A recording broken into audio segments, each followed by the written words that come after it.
जी हाँ। जहाँ पर दुबई एयर शो में एक विमान जो है क्षतिग्रस्त हो गया, जहाँ पर पायलट की भी मृत्यु हो गई। बट इसी के बाद जो है एचएएल के स्टॉक में देखिए एक नेगेटिव रिएक्शन तो ज़रूर देखने को मिला, पर दिन के दौरान ही स्टॉक में रिकवरी भी हमने देखी। विश्वमोहन, आई थिंक इस पे कंपनी का क्लैरिफिकेशन भी आया है और कई सारी ब्रोकरेज रिपोर्ट्स ये भी बता रही है कि देखिए ये जो ऐसी दुर्घटना होती है ये दुखद ज़रूर होती है, बट ये कोई नई बात नहीं है। और ऐसे में कंपनीज जो हैं अपने ऑर्डर बुक और अपनी जो पाइपलाइन है उसको मजबूत रखती है।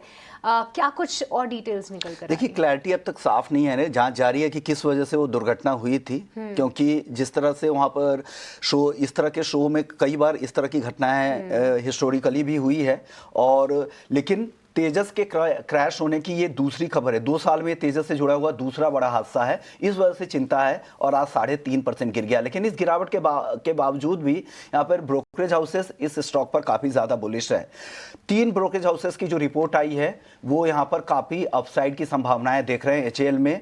एलारा कैपिटल का जो टारगेट है यहाँ से 5,680 रुपए का है। उनको लगता है जो करंट लेवल से 24% तक की तेजी की संभावनाएं बन रही है। और उनका ये भी कहना है कि कंपनी के ऑर्डर और डिलीवरी पर इसका कुछ खास असर नहीं होगा, कि यहाँ पर कंपनी की गलती नहीं है या नहीं, इसको लेकर कोई भी इस तरह की बात साबित नहीं हुई है। सीएलएसए ने आउट परफॉर्म की रेटिंग दी है एचएएल को, लक्ष्य दिया है 5,436 का, और यहाँ से उनको लगता है कि करीब करीब 18% की तेजी मौजूदा लेवल से भी दिख सकती है। चॉइस इंस्टीट्यूशनल ने भी बाई कॉल दी है, उनका टारगेट है 5,570 का। तो सभी 5,500 रुपए के आसपास का टारगेट दे रहे हैं और उनको 20 से 24% तक की तेजी करंट लेवल से लग रही है। और एक्सपर्ट्स के मुताबिक क्रैश की शुरुआती वजह निगेटिव जी मैनूवर हो सकता है, क्योंकि जो पैतराबाजी दिखाते हैं उसमें इस तरह की दुर्घटनाएं पहले भी कई बार हुई है। उसकी जांच हालांकि अभी तक जारी है।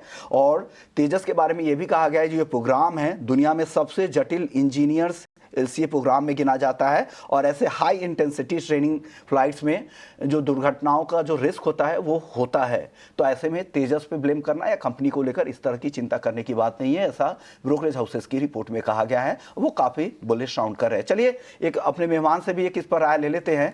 श्रीकांत जी, आपकी राय एचएएल को लेकर क्या है?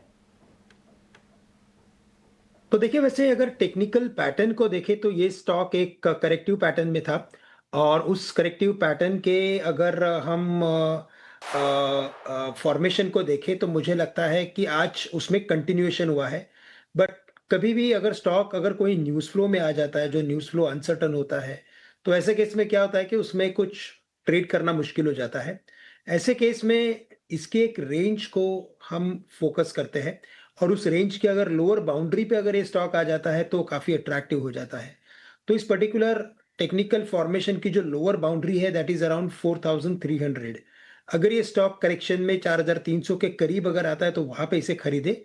करंट लेवल से काफ़ी मुश्किल है बोलना कि ये यहाँ से रिबाउंड करेगा कि वापस से एक बार क्रैश में आएगा, ये पता नहीं चल रहा है। तो करंट लेवल से मैं ये कहूँगा कि अगर अगर कोई करेक्शन आता है बिकॉज़ ऑफ एनी रीज़न, तो लॉन्ग टर्म के व्यू के साथ 4,300 के करीब बेस्ड ऑन टेक्निकल्स इसे खरीदा जा सकता है। हायर लेवल्स पे 4,800 4,900 के करीब बड़ा रेजिस्टेंस बना हुआ है।